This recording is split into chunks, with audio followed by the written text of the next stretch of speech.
امام علی مقام کے خون سے ہم نے اتنا سبق نہیں لیا کہ رسول اللہ صلی اللہ تعالیٰ علیہ وآلہ وسلم کی عزت، حضور کی ناموس کے خلاف پورا عالم کفر اکٹھا ہو چکا، ان کے نمائندے 57 اسلامی ممالک میں اکٹھے ہو چکے، مگر ہم نے حضور پر نور علیہ السلام کی عزت و ناموس پر پیرا دینے کی کبھی بات ہی نہیں کی، ہم نے کافروں کو کبھی للکارا ہی نہیں، امام علی مقام نے کوئی للکار نہیں فرمائی، آپ نے یزیدیت کو للکارا نہیں، ہم کربلا گزرنے کے بعد بھی یزیدیت سے ہاتھ ملا رہے ہیں، کربلا گزرنے کے بعد بھی ان کے چرنوں میں جا کے بیٹھ رہے ہیں۔ دو فکریں ہی تھی نا، ایک امام حسین کی فکر، ایک یزید کی فکر۔ یزید ہوائے نفس کو فروغ دے رہا تھا، یزید اللہ کی حرام کردہ اشیاء کو حلال کر رہا تھا، وہ سنت رسول کی مخالفت کر رہا تھا، یزید اقتدار کے نشے میں تھا اور اسلام پر حملہ آور تھا۔ مجھے بتائیں آج اقتدار کے نشے میں لوگ اسلام پر حملہ آور نہیں؟ اور امام علی مقام رضی اللہ تعالیٰ عنہ کی جو فکر تھی اس سے یزیدیت کی فکر جب کربلا میں ٹکرا رہی تھی، آج نہیں ٹکرا رہی، وہی فکر ٹکرا رہی ہے، تو ہم کس کے ساتھ ہیں؟ میں لفظی طور پر نہیں پوچھ رہا، فکری طور پہ پوچھ رہا ہوں، ہم حسینیت کے ساتھ فکری طور پر ہیں؟ قوم حسینیت کے ساتھ فکری طور پہ کھڑی ہوئی؟ نہیں ہوئی، ورنہ آج اقتدار میں دین ہوتا۔ امام حسین رضی اللہ تعالیٰ عنہ کی قربانی سے اگر ہم نے سبق سیکھا ہوتا، ہم نے کوئی چیز اس سے اپنے اوپر فرض کی ہوتی، تو وہ فرض سب سے بڑا یہی تھا کہ ہم نے دین کی عزت کو بچانا ہے۔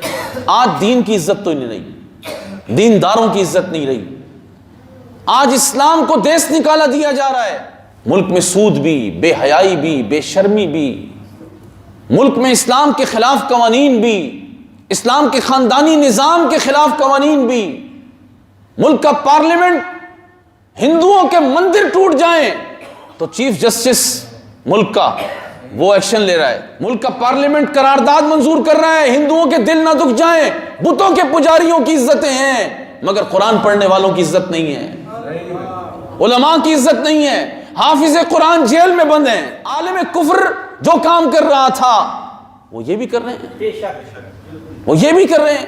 عزیز دوستو، پھر بتائیں نا کہ ہم نے 74 سالوں میں کربلا کیا بیان کیا، پیر صاحب نے کربلا کیا بیان کیا، علامہ صاحب نے کیا بیان کیا، فہامہ صاحب نے کیا بیان کیا، منبر و محراب سے کیا آواز آئی؟ اگر کربلا بیان ہوتا تو قوم کا حال یہ نہیں ہوتا۔ ہم نے کچھ اور بیان کیا ہے، ہم نے اپنی سریں سیدھی کی ہیں، اپنی طرزیں سیدھی کی ہیں، ہم نے اپنا پیسہ کھڑا کیا ہے، اپنے نفس کی باتیں کی ہیں، جو لوگوں کو اچھی لگے وہ باتیں کی ہیں، بس واہ واہ کروا کے چل دیے۔ خطیب بوڑھے ہو گئے کربلا بیان کرتے کرتے، لیکن نتیجہ نہیں آیا۔ اور میں اس بات کا بالکل مشاہدہ رکھتا ہوں کہ جنہوں نے لالچ کی بنیاد پر، لالچ صرف پیسوں کا نہیں، جس چیز کا بھی لالچ ان کے ذہن میں تھا، اگر انہوں نے کربلا کو بیان کیا تو نتیجہ نہیں آیا، لیکن ہمارے استاد امیر المجاہدین، آپ نے چند سالوں میں صرف کربلا بیان نہیں کیا بلکہ امام حسین رضی اللہ تعالیٰ عنہ کی فکر کو لے کر آپ رسول اللہ کی عزت و ناموس اور ختم نبوت کی حفاظت کے لیے عملاً نکلے۔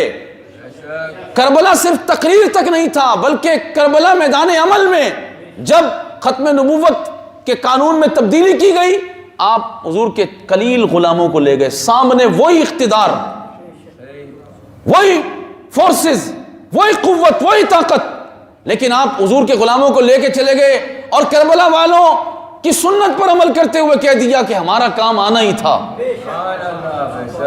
ہمارا کام آنا ہی تھا، ہمارا کام لاشیں دینا ہی تھا، اب نتیجہ دینا اللہ کا کام ہے، اور نتیجہ اللہ تبارک و تعالیٰ نے عطا فرما دیا۔ پوری قادیانیت ذلیل و رسوا ہو کر رہ گئی۔ تو میں آج بھی آپ حضرات کو کہتا ہوں اور آپ کو ہی کہہ سکتا ہوں کہ جا کر کم سے کم جس سے کربلا سنیں اس کو کہیں کہ بابا کربلا صرف پیسے لے کے بیان نہیں ہوتا، آؤ نا ذرا میدان میں بھی، عالم کفر کو بھی للکارو نا۔ یہ جو حکومت یزیدیت پر اتری ہوئی ہے، اس نے اللہ کی حرام کردہ اشیاء کو حلال کیا ہوا ہے. یہاں صدر پاکستان بیان دے گیا کہ سود کو حلال کرنے کی کوئی صورت علماء نکالیں. سود تو اللہ نے حرام کیا، اس کو کون حلال کر سکتا ہے؟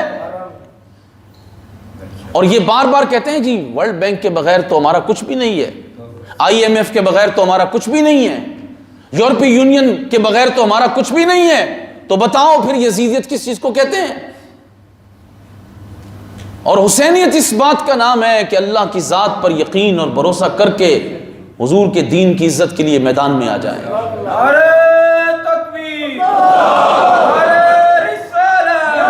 یہ بات اچھی طرح ذہن نشین رکھیں کہ اگر دین کو بچانا ہے تو امام حسین کی فکر پر چلنا پڑے گا. امام حسین کائنات کے سب سے بڑے لیڈر ہیں ہمارے لیے، حضور کے صدقے. قائد رہنما امام حسین ہے. اور آپ نے کیا کیا ہے؟ حق و باطل کا مارکا کس شان سے ہوا کہ افراد کی قلت ہے، 82 افراد آپ کے ساتھ ہیں، جس میں خواتین بھی شامل ہیں، چھوٹے بچے بھی شامل ہیں، اور 72 شہید ہو گئے. اتنے شہداء، لیکن آپ دیکھیں فتح کس کی ہوئی؟ یزید کی فتح نہیں ہوئی. فتح کس کی ہوئی؟ اسلام کی فتح ہوئی، امام حسین کی فتح ہوئی. وہ نعرے تو لگا دیتے ہیں اسلام زندہ ہوتا ہے ہر کربلا کے بعد. وہ کربلا کون سا ہے جس کے بعد اسلام زندہ ہوتا ہے؟ ہماری تقریروں کے بعد اسلام زندہ ہو رہا ہے؟